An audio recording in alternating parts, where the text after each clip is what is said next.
Chers amis, chers auditeurs, bonjour, Monique Nakache à l'antenne pour Paris, Culture et Spectacle.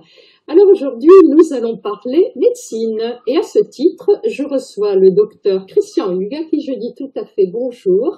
Bonjour Monique Nakache. Alors, docteur Hugues, vous êtes de formation cardiologue. Médecin vasculaire. Médecin vasculaire.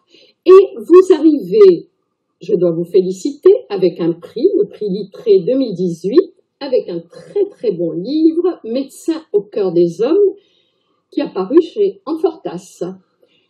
Alors, vous partagez entre deux activités, je dirais même trois. Vous avez le cabinet, vous avez le côté hospitalier et vous avez la défense ordinale. Donc nous allons commencer déjà par votre pratique de la médecine et puis tout de suite par vos études médicales. Alors, docteur Hugues, je vous donne la parole. Eh bien, merci. Vous faites trois parties dans mon activité. En fait, je n'en vois qu'une seule. C'est celle de la souffrance des hommes, de l'homme en général avec un H majuscule. Et c'est ce qui motive finalement mon activité principale. Ma vie a commencé à 20 ans dans la douleur, puisque je perds mon père un jour de Noël. Tout ça, c'est des événements qui sont très marquants. Il a eu le temps de m'inculquer un certain nombre de valeurs morales et humaines sur lesquelles je me suis appuyé pour me construire en tant qu'homme, à mon tour. Et en particulier, l'une d'elles, c'était un peu d'orgueil de ne rien demander à ma mère et de me débrouiller tout seul pour faire mes études. Et donc ça, c'était les 20 premières années de ma vie. Les 20 suivantes, je les ai consacrées à ma formation médicale, et c'est là que j'ai finalement compris que j'avais un rôle à jouer vis-à-vis de la souffrance des hommes en général, et c'est ce qui m'a motivé dans la suite de ma carrière et dans son épanouissement. J'ai rencontré à ce moment-là un homme remarquable, exceptionnel, le professeur Fabiani, qui a guidé mes pas, qui, outre le fait d'avoir une grande culture et une dextérité exceptionnelle, puisque c'est un chirurgien cardiaque, m'a montré ces valeurs humaines qui sont le fondement de tout médecin.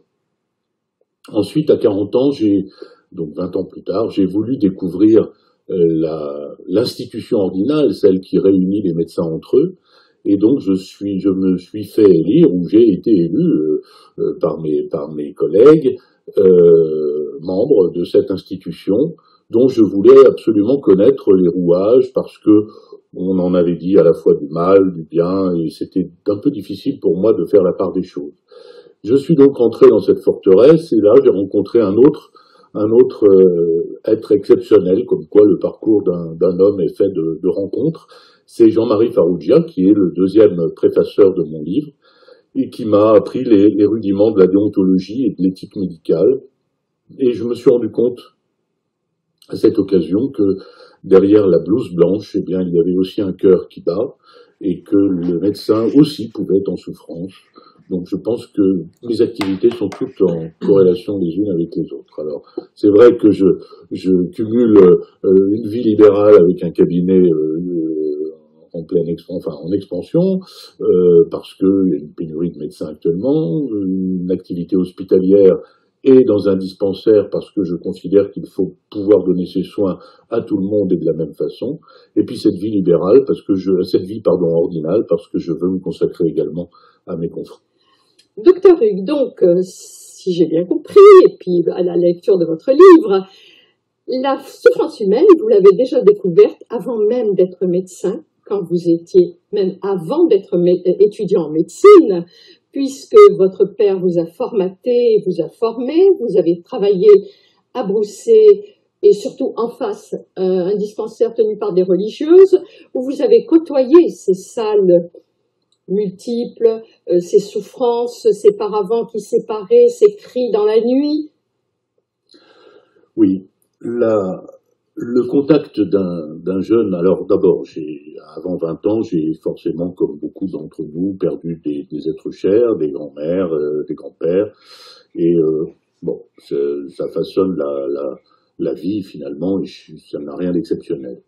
Ensuite, j'ai eu la perte de mon cheval, avec lequel je faisais beaucoup Cassius. de Cassius, en effet, et ça a été vécu comme quelque chose de très douloureux pour moi parce que ça a marqué un tournant finalement dans mon activité de loisir et même de compétition sportive. Et ça m'a permis de prendre conscience de quelque chose que Boris Cyrulnik a parfaitement décrit, notre confrère psychiatre, qui s'appelle ce merveilleux malheur, autrement dit la résilience. Et ou bien on sombre après un échec, après une douleur, ou bien on se reconstruit et on essaye de positiver pour la rendre finalement bénéfique et en tirer profit.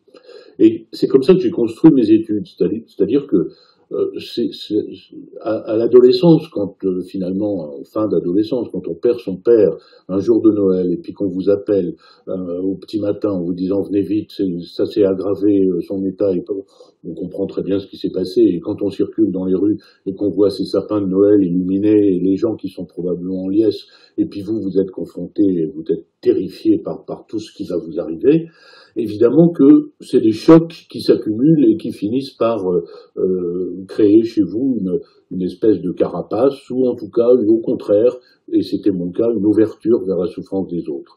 Et lorsque donc, durant mes études, j'ai été amené à faire des gardes de nuit un peu plus que les autres, parce que je ne voulais rien demander comme aide financière à ma mère, eh bien, j'ai mesuré toute cette souffrance et j'ai mesuré à l'époque les salles communes, et notamment celle d'un chirurgien vasculaire réputé à l'époque, où les amputés, malheureusement, la chirurgie vasculaire, ça se terminait souvent par une amputation à cette époque-là.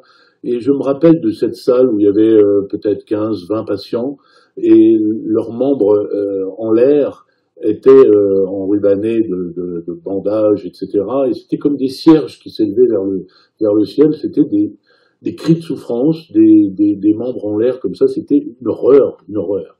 Après, dans d'autres circonstances, j'étais dans les salles de pneumologie. Alors là, les gens, des fumeurs atteints au dernier stade d'un cancer du poumon, qui étaient en stade terminal, et les odeurs, voilà. Tout ça, c'est des choses qui marquent, et qui marquent un jeune homme de 20, 25 ans, et ça le marque pour le restant de ses jours. Alors, on passe, comme on a la blouse blanche, même si on ne connaît rien, ou pas beaucoup de choses en médecine, eh bien, on a forcément des notions d'humanité à ce moment-là. Et pour le malade, pour celui qui souffre, celui qui a la blouse blanche, c'est celui qui a le savoir, et c'est celui qui va pouvoir l'aider. Et donc, c'est là où finalement j'ai commencé à m'approprier la souffrance des hommes, alors que je n'avais aucune compétence médicale, mais je pouvais leur trouver les mots du réconfort et l'apaisement, et passer des heures avec eux à leur tenir la main. Leur tenir la main. Voilà, simplement les regarder et les comprendre. Alors, docteur Hugues, on va parler maintenant de quelque chose de beaucoup plus positif, en ce sens que plus heureux à entendre. Le piano, la musique. Donc, Cassius, ça a été quand même pour vous un épisode très fort. Ça ne vous a pas empêché de former votre fille qui est arrivée au galop et autres. D'accord ? Et puis, ce qui est très heureux, c'est cette partie que vous consacrez à la musique. Mais je voudrais que ce soit vous qui en parliez. Parce que...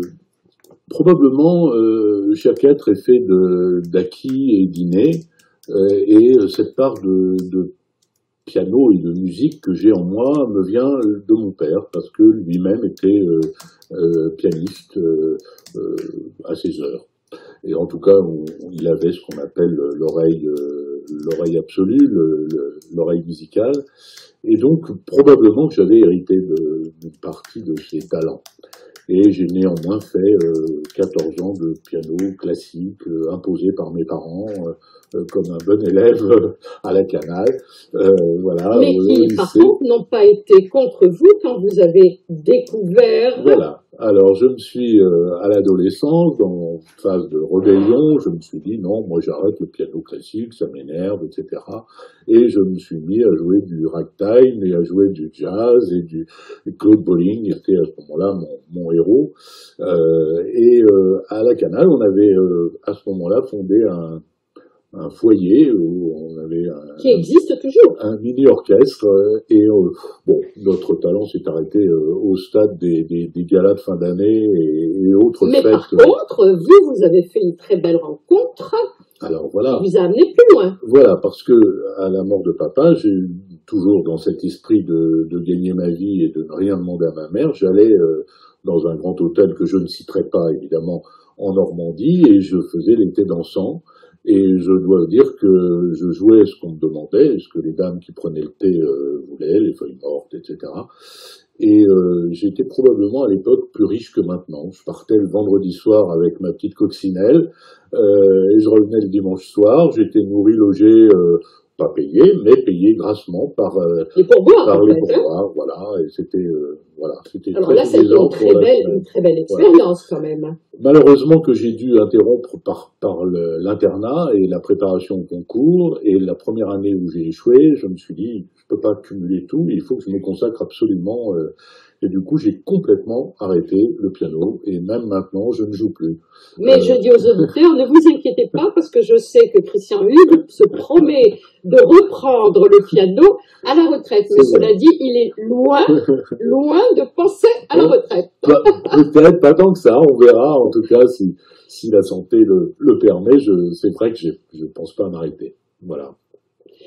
Et donc, toute cette partie souffrance humaine que vous avez approchée dans des situations qui étaient vraiment parfois pour les patients très alarmantes, les grandes salles de Brousset, les salles multiples, les odeurs, vous décrivez très bien ces odeurs qui restent quelque part en vous. Votre olfactif ne peut pas oublier, d'accord? Et puis, vous vous installez, et là, vous avez une envie folle de défendre également le médecin, qui lui aussi est un humain. Et vous découvrez quelque part la souffrance du médecin. Absolument. Et le patient a toujours tendance à considérer que il est le seul à souffrir et que celui qui le reçoit est une carapace prête à tout recevoir, à tout entendre. Et là, c'est vrai que c'est un peu notre mission. Mais et c'est un peu le message que j'aimerais délivrer dans ce livre, c'est que le médecin, lui aussi, a sa part de souffrance, et il y a des jours, eh ben, on n'a pas passé une bonne nuit, on démarre sa journée avec un enfant qui est malade, avec une scène de ménage ou un conflit conjugal, ou avec un accident de voiture, ou avec les bêtises les aléas de la vie, et qu'on n'est pas aussi performant qu'on le voudrait. Le médecin est donc soumis aux aléas de la vie, et n'est pas toujours opérationnel comme on pourrait le croire. Et c'est à ce moment-là, parfois, qu'il est amené à faire des dérapages, ou à être un peu hermétique, à l'écoute des gens, à avoir des gestes inconsidérés, à avoir peut-être des propos inappropriés. Et à ce moment-là, ben, on lui fera pas de cadeau. Alors ça, plus le comportement administratif auquel le médecin libéral est soumis, avec ses contraintes, avec ses difficultés, fait que aujourd'hui, malheureusement, le terme de burn-out est tout à fait approprié à la situation du médecin, en tout cas libéral, et même salarié, puisqu'il y a encore, je crois, 2 ou 3 jours, un suicide d'un patron en gastro, oui. Voilà, a défrayé la presse et les médias. C'est pas le premier, et quand un médecin se suicide, c'est toujours extrêmement choquant, parce que il pourrait le faire avec des médicaments et s'endormir tout simplement. Non. En général, quand le médecin se suicide, il s'offre à la vue de ceux qui l'ont condamné quelque part ou qui ne se sont pas rendus compte de sa souffrance. Alors il se défenestre, ou alors il se pend, ou c'est toujours des circonstances où il offre sa mort à la vue des autres. Et c'est très douloureux pour nous. Alors, le parallèle que je fais dans mon livre avec la souffrance du médecin, c'est que quand on souffre, eh bien, on n'est plus soi-même, et que du coup, ben, les 7 péchés capitaux qui sont parfaitement décrits peuvent effectivement se calquer. Eh bien, docteur Hugues, ça serait sympa que l'on puisse lire une page de votre livre, si vous le permettez. Alors, j'avais réservé dans le dernier chapitre une page qui résume. Qu'est-ce que vous en pensez? Tout à fait. L'homme est sensible au juste et à l'injuste. Il est capable de discerner un schéma d'appréciation d'une situation qu'il élabore à partir de celle de douleur et de plaisir, puis d'avantageux et de nuisible. On passe donc de ce que l'on sent à l'expression de ce qui est utile ou nuisible. Il exprime alors ce qui procure l'une ou l'autre de ces deux sensations, puis adapte une réaction autour du bien et du mal, du juste et de l'injuste. Comment le patient, victime d'une maladie, ne ressent pas l'injustice d'avoir été l'élu. Autrement dit, la souffrance nous frappe, ou la maladie nous frappe les uns ou les autres, sans discernement, et nul n'est épargné. Chers auditeurs, vous aurez compris que le docteur Hugues transmet ici à la fois la passion qui l'anime dans la pratique de sa profession et l'expérience humaine acquise au cours de ses 35 années d'exercice médical et ordinal. Alors un peu moins pour l'ordre, 20 ans. 20 ans, ce qui est quand même déjà pas mal. Et 35 pour la vie médicale, en effet. Donc je rappelle, Médecin au cœur des hommes, qui a paru aux éditions Anfortas avec deux très belles préfaces. La préface du professeur Fabiani et celle du docteur Farrugia. Merci, docteur Hugues. C'est moi qui vous remercie. Nous attendons le prochain parce que je ne serais pas étonnée qu'il y ait un livre en gestation. Vous avez bien raison. Quant à moi, chers amis, je vous dis à la semaine prochaine. Monique Nakache pour Paris Culture et Spectacle.